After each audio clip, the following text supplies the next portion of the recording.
મોરબીમાં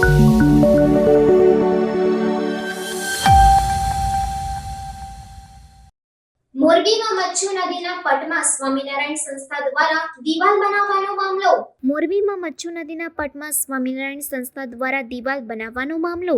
સંસ્થાના ટેકનિકલ જાણકારો અને સરકારી તંત્રના અધિકારીઓની મીટિંગ યોજાઈ.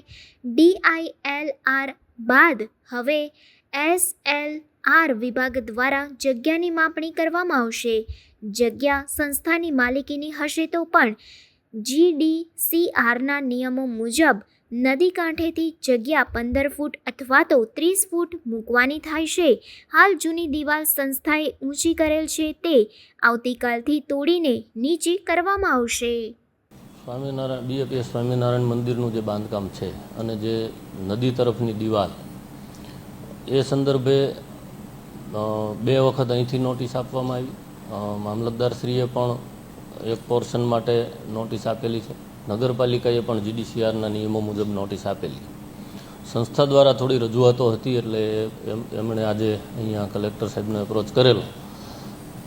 એમને એક તો માપણી સીટ સંદર્ભે શંકાઓ હતી કે અમે મપાયું હતું એ સાચું હતું, અત્યારે તમે મપાવો છો એમાં થોડો ફેરફાર આવે છે. DILRની માપણી હતી એટલે હવે આપણે SLRને આજે કહીએ છીએ કે એ મુજબ નવેસરથી એ માપીને અમને કહે. જે દિવાલની વાત છે GDCRના નિયમોનું એમણે પાલન કરવાનું રહે. એમની માલિકીની જમીનમાં હશે તો પણ, અને એ સંદર્ભે એમને સમજૂત કર્યા. અને જે નદીના કાંઠાથી 15 મીટર અને 30 મીટર એમ્બાર્કમેન્ટ હોય તો 15 મીટર અન્યથા 30 મીટર જે ક્લિયરન્સ રાખવાનું હોય છે એ બાબતે એમની સાથે ચર્ચા કરી. એ બાબતે સંમત પણ થયા છે અને આવતીકાલથી દિવાલ નીચી કરવાની કામગીરી એ લોકો શરૂ કરશે. મીનવાઇલમાં જે માપણી સીટ આવી જશે અને જો બહાર હશે તો એ મુજબ અંદર પણ આવી જશે. જે મંદિરની એને અગાઉ થયેલું એ એમની હદમાં છે. એના પછીનું જે બેઠાપુલ તરફનું જે ખાનગી એમના કોઈ બોપલિયા, ભરતભાઈ બોપલિયા વગેરેના નામે જે છે એમાં થોડું એવું જણાયેલું કે માપણી સીટ મુજબ કે નદી તરફ એ દિવાલ બહાર જાય છે. એમની દલીલ એવી હતી કે એ માપણી રીવેરીફાઈ થઈ જાય તો વધુ સારું. તો DILRની માપણી ઉપર આપણે SLRની જોગવાઈ હોય છે. તો SLR સાહેબ દ્વારા એ પણ અમે 2 કે 3 દિવસમાં એ રીવેરીફાઈ કરાવી લઈશું. તો પણ એમની હદમાં હશે તો પણ જે GDCRના નિયમો છે તો એમણે પાલન કરવાનું થાય જ. અને એ બાબતે જ એમને સમજૂત કરવામાં આવ્યા. એમના આર્કિટેક્ટ વગેરે પણ હતા.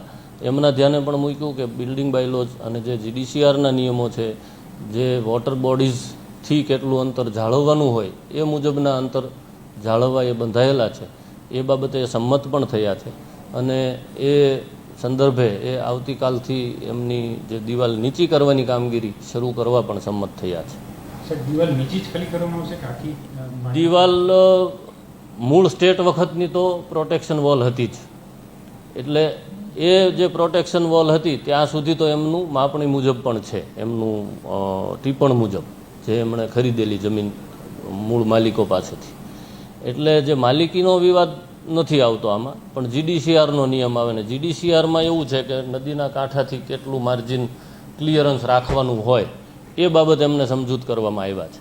વધારામાં અમે TPO પાસેથી એ જે GDCR મુજબ અત્યારે આ જે સ્થળ છે અને જ્યાં જૂની પ્રોટેક્શન વોલ સ્ટેટ વખતની હતી એને ગણતરીમાં લેતા કેટલું મૂકવાનું થાય એ પણ 2 દિવસમાં લઈને અમને જાણ આપણે એમને કરી દઈશું. એટલે એ મુજબ કેટલું ક્લિયરન્સ કરી નાખવાનું થાય એ કરશે. પણ મૂળ વાત દિવાલ નીચી જે કરવાની થાય એ ચાલુ કરી દે છે.